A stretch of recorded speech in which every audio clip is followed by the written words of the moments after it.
Alright guys, welcome back. I just wanted to put together a little update video. I've been kind of busy for Christmas and New Year's and everything, so haven't had a lot of time to put up a video, obviously, and I haven't really had anything to do that putting content out because I've been doing other stuff. I did want to do an update on the truck. So last time we were getting these rear axles done. So I slipped the axles in, took it for a drive, everything looked good. I decided to pull apart the axles and everything and pull them out a little bit and make sure that those seals were sealing properly and I wasn't getting a ton of gear oil in the basically the cup, if you will, that holds the ABS gear in there. So I pulled it apart. I saw a little bit of gear oil, and I think I overreacted and decided to pull everything apart and replace the seals that Marlin Crawler gave me and replace them with the Toyota parts that I had. So I made that change.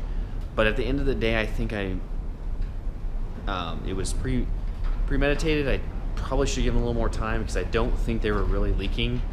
I think that gear oil was in that cup to begin with because I was pulling them in, pulling them out, pulling them in, pulling them out, you know, testing to see where the seal was sealing and everything. So I think I made a mistake. I still feel more comfortable having the Toyota parts in there versus the seal that they gave, but I don't think their seal failed. I don't think it was their fault or anything. I think I was paranoid and I made an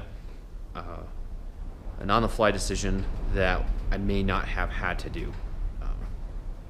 Anyway, it runs great. I haven't had any problems, and no weird noises, nothing. It's doing good. I did get an ABS light on it, or not ABS light.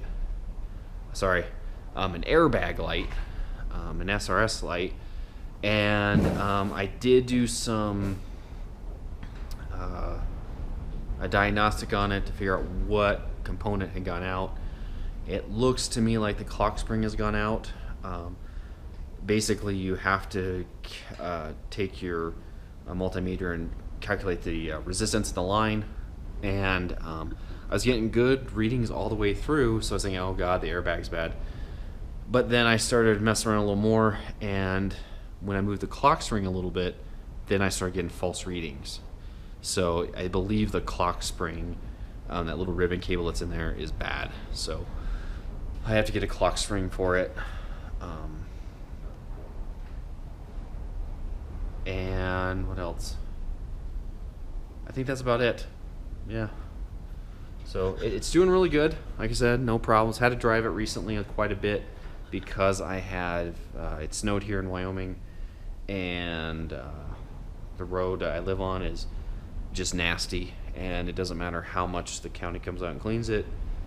The wind likes to blow the snow around, and it's like a new snowstorm every other day. So it's awesome.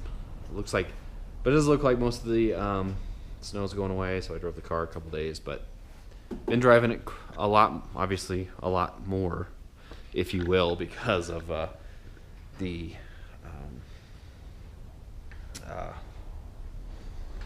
requirement. Obviously have to drive it because it's not a good idea to drive a two-wheel drive on my road anyway and get stuck. So, but like I said, it's doing great.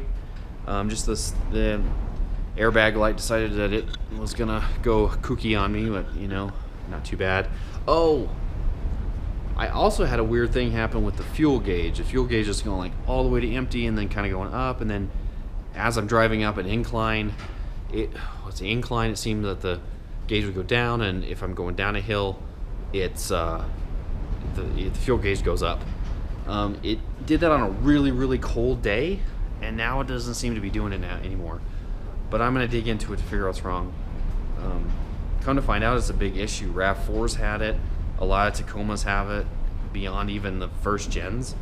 It's now, from the forums, some of the second gens have it too. So anyway,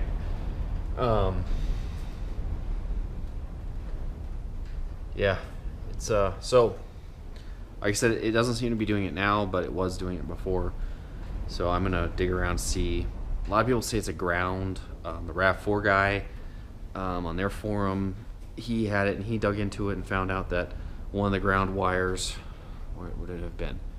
From the plug end of the sensor. So on the top of the gas tank, there's a bunch of vacuum lines and everything is hooked to that, and of course fuel delivery lines. And I guess the ground comes out of that. I didn't notice it. I have to go find my. I have another fuel pump floating around. But I guess in there, the ground comes up, and it was corroded in there. However it comes out and gets to the plug, because he was getting good, again, resistance. He was checking resistance everywhere else, and then he found out it was just in that little spot. It wasn't getting good resistance, getting a good reading. So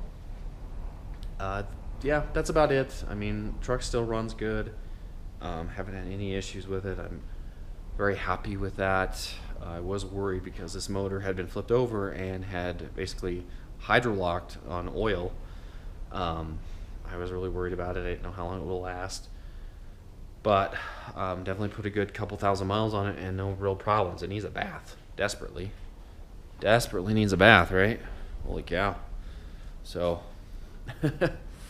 she's a dirty girl. But yeah, it's doing good. So we'll see what the next steps are this coming year. I need to save on finances a little bit, because this costs a lot of money, this little project did. So I'd love to get new bumpers for it. I'm really looking at doing the move bumpers. They send you this kit which has all the steel bent, but anything that has to be welded together isn't welded together. You weld it yourself. So I would, of course, part of the investment would be to buy a decent welder and buy a with a bottle with some oxyacetylene on it, and then, well, of course, weld these things up and paint them, and probably rhino line them or some kind of lining. Doug Bernard put on. I will look up what he used, because I liked what it's kind of rhino. It's bed lining. He put on his subwoofer box, so very interested in that, because it looked really nice. It wasn't as gritty as rhino lining is. A little smoother, a little nicer. So looking at that option. So I want to do that and some other things, obviously, but we'll see. Like I said, we kind of gotta be good with our finances before we do anything. So I was gonna put this in the last video, but it didn't really fit very well. So right after this, after the sign off, there's just a little tribute to the old war pony. I put on the stickers onto my bench, so that means that it's gone. It's gone for good. So it'll just be a silly little thing at the end of the video. So that's pretty much it for today. It's 8 minutes, so that's plenty of babbling on my part. I'm hoping to start doing some. I got a few little things coming in. Like, I got some new rear seat belts for the truck, because the extended cab ones don't work very well. I got some new washer nozzles coming in for the hood. That's not a big deal, but you know it is. And I'll probably do a video on the install of the clock spring and go through, how I diagnosed it. So if anybody's curious, there's plenty of PDFs out there on how to do it, but a video is worth a lot. So yeah, so that's gonna be it for today. Guys, I hope you had a great Christmas, and you'll have an awesome New Year. And I want to thank everyone who has watched my videos. Not that many, but it is what it is. And I hope it grows next year. Yeah,